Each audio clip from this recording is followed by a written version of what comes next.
All right, well, thank you everybody for being here. Hilliard's really happy to be a partner with the center, and we've sponsored the Festival of Faith for several years now, and happy to host everybody today, so thanks for coming. As I read the book, there's kind of a couple things that we do with clients, at least our group. We focus on investment management, obviously, and then we do an awful lot of planning, estate planning, financial planning, and there's charitable planning that comes into that piece as well.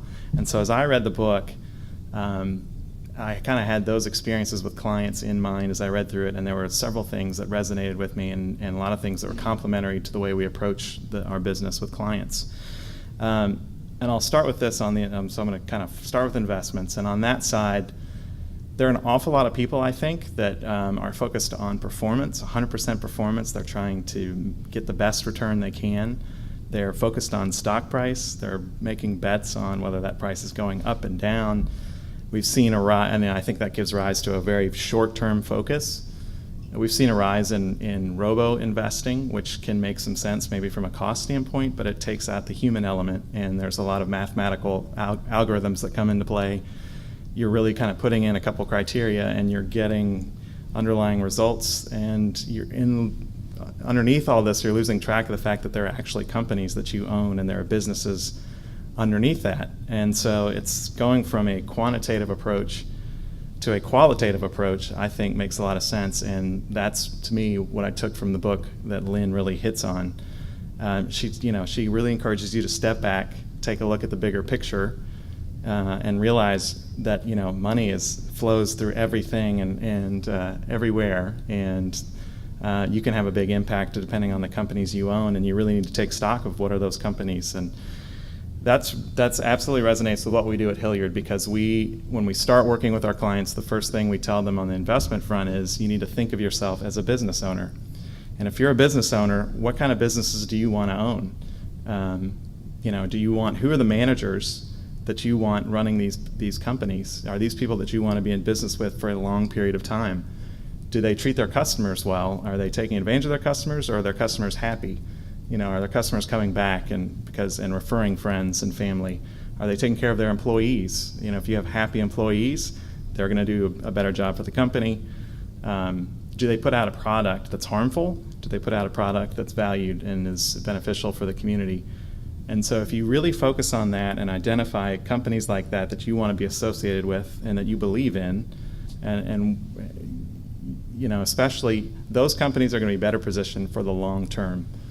Companies that don't have that approach are not going to be rewarded by investors, by customers, and they're more likely to have trouble. And so I think as an investor, if you take that mindset of a business owner and a long-term approach, you're going to have greater success, and that's what we encourage our clients to do.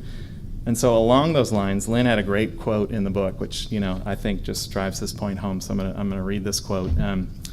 She wrote this book in the early 2000s, so it was kind of in the wake of Enron and WorldCom.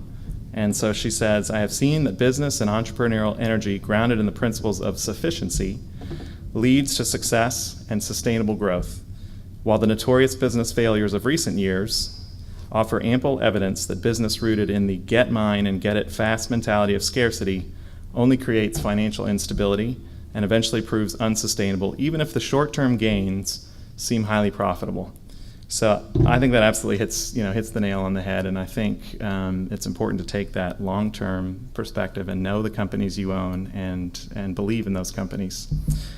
It's another thing that's kind of interesting as I thought about this is from a performance standpoint. As financial advisors, a lot of our clients are looking for a good return. They're paying us a fee, and you want to deliver that good performance. But there's sometimes there's a tension there, and if you have the thought that maybe you're concerned with pharmaceutical companies because of maybe animal testing or pricing issues, then maybe you sit out that sector and you don't have any of those companies. Well, if that sector does well in the market, your performance is going to lag. And so that's a question, I think you go in eyes wide open and you think about it. Is it worth it? It's something you have to juggle. Maybe your values are more important. You're willing to kind of give up a little extra return to feel good about the companies you own. And I think as advisors, we can add value not only with our performance, but in helping our clients line up their values with the companies and the investments that they have. And we need to realize that adds value too. And it is, kind of takes me to my next topic. It is a lot of work to do the research, to dig in on these companies and stocks. How do you do that? How do you figure out, is this really, everything I think it is? And we can do that as advisors. I think we can help our clients do that due diligence, and I think we need to remember that it's not always about performance.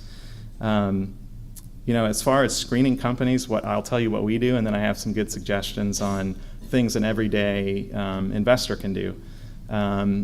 What we do really is, Andy Means is our kind of primary analyst and strategist, and he spends times reading SEC reports. He's on quarterly conference calls. He really gets to know the managers. He will tell you he has a really good feel for what their intentions are, who has good intentions, who has bad intentions, the businesses he wants to be a part of. And so we can kind of bring that research to our clients. But, what about those folks that, don't have a money manager or can't pay that fee? How should they approach it? And so Carrie kind of mentioned there are several funds, that are out there and have gained prominence over the last several years. Vanguard, in particular, I was looking at, has an SRI fund that's had really good performance, even kind of over a longer-term track record. There's the Barron's, just recently, and I have to thank my friend Faith Lemon, who's here, and she pointed me in this direction. So Barron's has recently put out a list of the 100 most sustainable companies, and they did some research with a group from Eaton Vance to put together that list. So I think that's something that everybody can tap into. There's a website called corporatebenchmark.org. It's a corporate human rights benchmark. They really focus on human rights issues with companies and evaluate. There are 98 of the largest companies in the world that they evaluated along those lines. So there are a lot of resources out there. You can ask, if you're working with a financial advisor, I'd ask them about Morningstar's sustainability ratings. There's lots of ways to look at companies and get some research that will help. Another kind of red flag, I would say, is what is socially responsible to one person may not be to another person. And so especially if you're looking at funds, you take a really good look at what the criteria are, because it may or may not line up with your values. And I think in the book was a good example. Lynne talked about the Fetzer Wine Company, and they were environmentally sound, they were good to their employees, they believed in their product. But there are a lot of SRI screenings that wouldn't get through because alcohol is excluded from a lot of those. So I think you just need to be aware of what's excluded, what's not excluded, and just be careful along those lines. So hopefully I'm doing okay on time. I'm going to pivot to, real quick, talk about some charitable and planning ideas. One big thing in the book was people, I think, get intimidated, or there's a taboo about talking about money, and having a dialogue. What we're doing tonight is great. Having that dialogue with family, with friends. I guess people are intimidated, or it's taboo, or maybe they've delegated, kind of getting back to some of your all's concerns, maybe they've delegated to a spouse.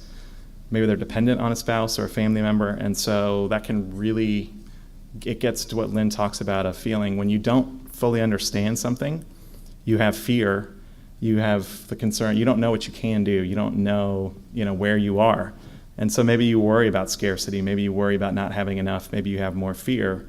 Having these conversations, learning, knowing what you have, knowing what's possible, knowing what you need to do is just empowering, and you can take a step in the right direction. And so that's something we encourage a lot of our families to do. Not every family is functional and can have those healthy conversations, but I think most are, and to the extent you can, I think it's always good to do that. Philanthropy is a great way to get kids involved. I have a lot of clients that say, how do I talk to my kids? I don't know that they're ready for this. You can lead with philanthropy, and you can lead on a small scale, whether it be service projects. The Community Foundation has donor-advised funds, which you can set up and have the whole family making decisions on how those funds are administered. It's a great way to teach kids. There's a great book called Preparing Heirs, written by Ray Williams and Vic Pricer.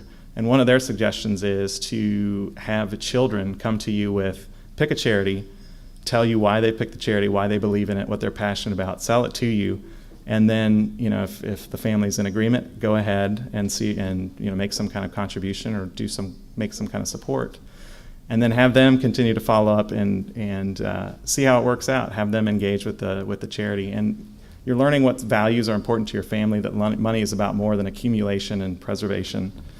You're learning how to invest. You're learning how to spend it the right way. You're doing a lot of the things that Lynne talks about in her book. So I'm probably running out of time, but thank you all. Appreciate everybody being here.